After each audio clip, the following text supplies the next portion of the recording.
Hey à tous, j'espère que vous allez bien. Pour cette nouvelle vidéo, je souhaiterais vous parler de la série 13 Reasons Why des 4 saisons. Comme vous avez pu le voir dans mon top des meilleures séries que je mettrai en description, je l'ai mise en numéro 2. Mon avis n'a pas changé, mais depuis que j'ai vu la saison 4, on va dire que je suis un peu frustrée sur ce que les créateurs ont voulu faire de cette série. Si vous n'avez pas vu la série, vous pouvez rester encore un peu. Je vais parler un peu de la série dans sa globalité, puis je parlerai des différentes saisons. Et là, il y aura des spoilers, je mettrai des timecodes à chaque fois.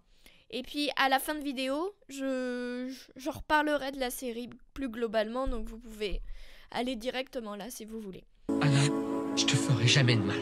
Ni maintenant, ni jamais. Pourquoi est-ce que tu m'as pas dit ça quand j'étais vivante? 13 Reasons Why est au départ tiré d'un roman de Jay Asher que j'ai lu après avoir vu la saison 1 et que j'ai franchement bien aimé. Il y a quand même des différences avec la série, mais ce que j'apprécie le plus dans la série par rapport au roman, c'est qu'on parle de tous les personnages. Et comme ils sont bien développés dans la saison 2, ça me donne le temps de vraiment les apprécier, la plupart en tout cas. Et c'est pour ça que j'ai voulu suivre cette série de bout en bout. Pour ceux qui ne l'ont pas vu, je suis sûre que vous en avez beaucoup entendu parler, ça a fait pas mal de scandale à sa sortie. Le suicide, le harcèlement, le viol, peu de séries en parlent vraiment avec cœur, et c'est ça qui fait de cette série une vraie nouveauté. Et pour cause, à mon premier visionnage de la saison 1, je trouvais que cette série ne racontait pas vraiment d'histoire. Bon, si, c'est une jeune fille qui se suicide et les responsables de son suicide doivent écouter leurs fautes d'après son histoire. Mais en ne racontant que ça pourrait être très bien une série documentaire. Parce que c'est aussi pour ça qu'elle a suscité pas mal de polémiques. Donc, faire une censure de scènes comme le suicide d'Anna n'a absolument aucun sens sur ce que la série veut inculquer. Et puis, bien sûr, en revoyant la série, puis avec la saison 2, les personnages deviennent vraiment intéressants et attachants, mais ce n'est pas les principaux fondateurs de la série. Par exemple, prenez mon premier choix, Once Upon a Time. Quand on vous parle de cette série, vous pensez Emma Swan, magie, contes réinventés, mais vous ne pensez pas tout de suite que c'est une série qui porte sur le thème de l'espoir. Du coup, dans Once Upon a Time, comme beaucoup de séries, l'histoire et les personnages sont plus importants que les thèmes, contrairement à 13 Reasons Why. Et malheureusement, et voilà mon coup de gueule, c'est que ce n'est plus le cas à partir de la saison 3. La saison 2 est un bon développement de la saison 1, et puis ça fait une très bonne conclusion à la relation entre Clay et Anna. Et la série aurait dû s'arrêter là. Ne me faites pas dire ce que j'ai pas dit. Je ne déteste pas la saison 3 et la saison 4 en tant que telle, mais insérer dans cette série, là, ça ne va pas. Assieds-toi, parce que je suis sur le point de te raconter l'histoire de ma vie. Plus précisément, pourquoi elle s'est arrêtée.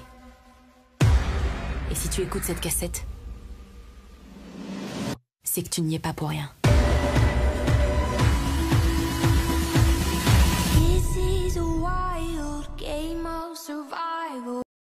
La saison 3 parle de la mort de Bryce et qui l'a tué. Alors ok, c'est intéressant, ça fait du policier, c'est bien. Et puis je trouve ça super que l'on développe plus Bryce et qu'il ne soit plus diabolisé comme avant. Il y a des scènes plutôt touchantes avec lui et sa mère. Et on peut dire qu'ils réussissent plutôt bien leur pari, c'est-à-dire de le rendre plus humain. Mais le problème, c'est que les autres personnages n'évoluent pas du tout. J'exagère peut-être, mais ils restent un peu comme spectateurs dans cette intrigue. Il n'y a plus aucun thème nouveau qui apparaisse. La saison 2 avait réussi à nous parler du deuil, du pardon, de l'acceptation de l'autre. Et même avec horreur, mais il faut bien le dire, le viol masculin. Ce qui n'était pas du tout dit dans la saison 1, pareil. Et donc ça, c'est une bonne chose. Bon, la saison 3 avait quand même bien réussi à faire évoluer Tyler malgré son traumatisme. Et la scène où il explique tout à Clay est de loin la plus belle scène que j'ai pu voir dans cette saison 3. La fragilité de Tyler est splendide. Mais à part ça, je ne vois pas de grands thèmes marquants. Dites-le moi en commentaire ce qui vous a marqué pendant cette saison. Et ça n'arrange rien dans cette saison 4, c'est presque pire. Anna avait des secrets, Madame Baker. Exact. Et ce sont ces secrets qui l'ont poussée au suicide. cette saison ne raconte rien. Elle utilise simplement tous les thèmes clichés de séries pour ados. L'homosexualité, les conflits entre les policiers, un peu de thriller. On a même l'impression que ce n'est pas du tout le même scénariste qui a écrit les 2 ou 3 premières saisons et la saison 4. Je ne retrouve plus ce même charme, on peut dire. Et puis je me suis beaucoup ennuyée dans cette saison. Les personnages n'évoluent pas du tout. Mais dans la saison 3, ok, il y a Tyler, mais dans la saison 4, quasiment personne. Et même parfois, ça les rabaisse. Jessica est redevenue une sorte de connasse, comme au début de la saison 1. Justin continue à se droguer alors que j'aurais vraiment voulu que l'on pimente un peu plus sa relation avec Clay. Parce que oui, Clay, il a des visions et beaucoup de traumatisme. On aurait dû voir ça un peu plus avant, mais ça, c'est pas grave. Ce traumatisme, ces visions, j'aime vraiment beaucoup. Il y a de belles trouvailles dans la mise en scène qui font plutôt peur parfois, vraiment. Il y a une scène dans la douche avec le sang, mais c'est une horreur. Mais mon problème, c'est que personne ne se pose de questions. Personne ne s'inquiète pour lui. Oui, on a montré dans la saison 1 que Clay était un type un peu solitaire, mais après avoir écouté les cassettes d'Anna, il a appris à s'ouvrir aux autres, comme on voit quand il demande à Skyler de sortir avec lui, qu'il a enfin le courage. Skyler qui est un personnage qui était vraiment cool et qui aurait pu revenir. Bon, je reparlerai de ça. Et puis à la fin de la saison 2, dans une scène juste magnifique et tellement attendrissante, sûrement l'une des plus belles scènes de la série, il y a tout le monde qui fait un câlin à Clay pendant le bal et on entend la musique du slow où il danse quand il avait dansé avec Anna. Et on comprend que là, il a vraiment trouvé des amis qui le comprennent et ça devient une vraie équipe dans la saison 3. Mais dans la saison 4, Clay est redevenu tout seul. Les gens préfèrent l'engueuler plutôt que de s'inquiéter pour lui. Alors d'accord, Jessica, Tyler, Alex, ils sont pas super proches. Mais Tony, c'est son meilleur ami et on les voit très peu ensemble. En plus, ils en parlent dans le dernier épisode. Et punaise, Justin. Au début de la saison 4, j'avais vraiment l'impression que Justin allait être la voix de la raison et Clay, qui n'en fait un peu qu'à sa tête, qui est trop concentré avec son traumatisme. C'était un peu l'inverse d'avant. Clay, c'était le type raisonnable. Raisonnable, c'est un bien grand mot, mais voilà. Mais Justin, c'était le type qui pensait qu'à la drogue, qui n'avait pas vraiment confiance en lui. J'ai remarqué que dans la saison 3, Justin, il a pas mal changé grâce à Clay. Et on aurait dû développer ça beaucoup plus. Leur relation est vraiment jolie, j'aime beaucoup la scène dans la saison 2 quand Clay accepte que Justin soit adopté par ses parents et qu'ils ont des petits sourires vraiment mignons où ils osent pas trop s'avouer qu'ils s'apprécient. Et évoluer leur relation, c'était vraiment le but. Ils l'ont un peu fait dans la saison 3, mais dans la saison 4, il y a vraiment rien d'intéressant entre eux. Mais le problème de Clay, c'est sûrement la chose qui m'a le plus affectée dans cette saison. Et Justin, mais individuellement évidemment. À part quand on apprend ce drogue, donc là, ça le fait vraiment tourner en rond. Mais le moment où il apprend que sa mère est morte et qu'il hésite à pleurer, c'est vraiment joli. Vraiment, Justin est un personnage très touchant et sûrement l'un de mes personnages préférés de la série. J'avais un peu de mal parfois dans la saison 1, mais après, c'est vraiment un bon personnage. Peut-être que je saurai jamais pourquoi t'as fait ce que t'as fait. Mais je peux te faire comprendre ce que ça fait. Non, pas toute l'histoire. Qu'est-ce que je dois encore savoir? T'es comme tous les autres. Mais moi, non! Dans la saison 4, à la fin, je me suis vraiment réveillée. Le dernier épisode dure 1h30, et sérieusement, ça aurait presque dû être le seul épisode de la saison.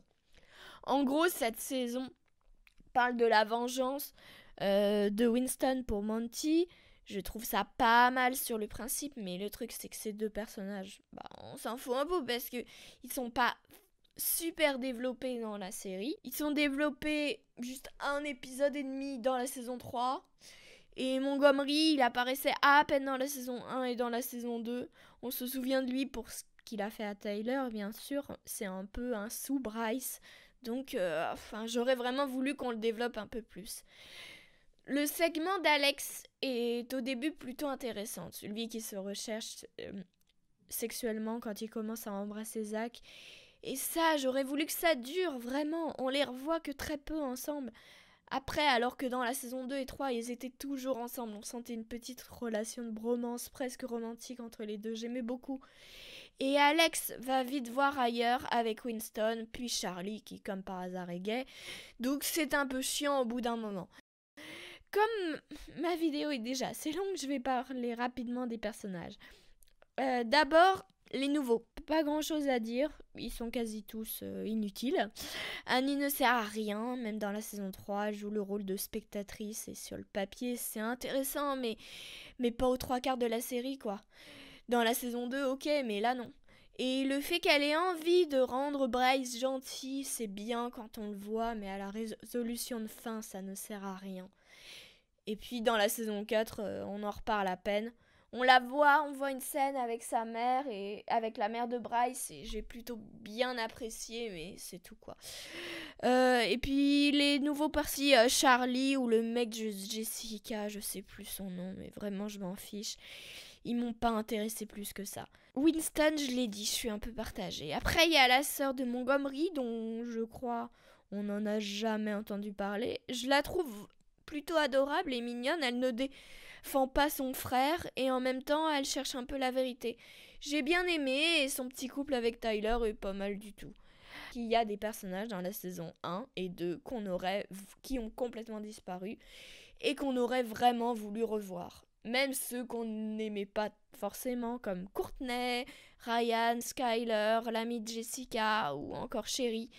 Il y en a, je les ai appréciés pas forcément, mais les voir, ça m'aurait fait plaisir, quoi.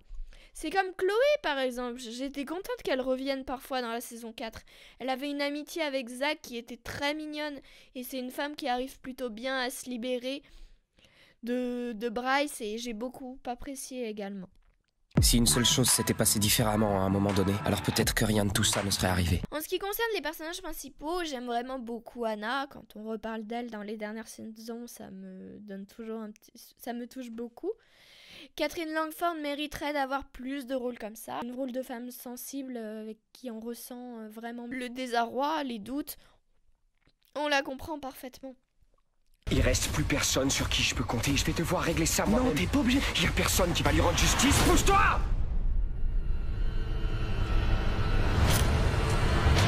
Je n'ai pas redit grand chose sur la saison 2. Vous avez remarqué que j'ai été plutôt positive.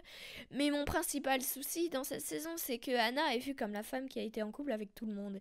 Et il y a parfois des incohérences par rapport à la saison 1. Surtout son couple avec Zach qui m'a un peu dérangée franchement. Mais son fantôme à la fin avec Clay, c'est vraiment magnifique. Donc ça rattrape un peu tout. Parlons de Clay du coup. J'en ai déjà pas mal parlé, mais c'est un personnage que j'aime vraiment beaucoup. C'est vraiment la voix du spectateur, à part quand il pète des crises, bien entendu. Ce que je veux dire, c'est qu'il veut rapidement savoir ce qui se passe, il sent qu'il n'est pas parfait, et c'est la bonne copie de l'ado qui a des problèmes. Il est un peu mal dans sa peau, et là, la série, dans sa globalité, vraiment, a réussi à le montrer sous différentes manières. Il y a une scène dans la saison 1, quand il arrive à faire avouer à Bryce qu'il a bien violé Anna, et que même après s'être fait tabasser, il est heureux et fier de lui, ça reflète carrément le personnage, et c'est très très drôle. Et puis Dylan Minnette s'en sort vraiment super bien, et ça fait ultra plaisir. Tout le monde est super gentil jusqu'à ce qu'on vous pousse au suicide. Et tôt ou tard, la vérité finira par éclater. Pour les autres personnages, j'en ai dit pas mal.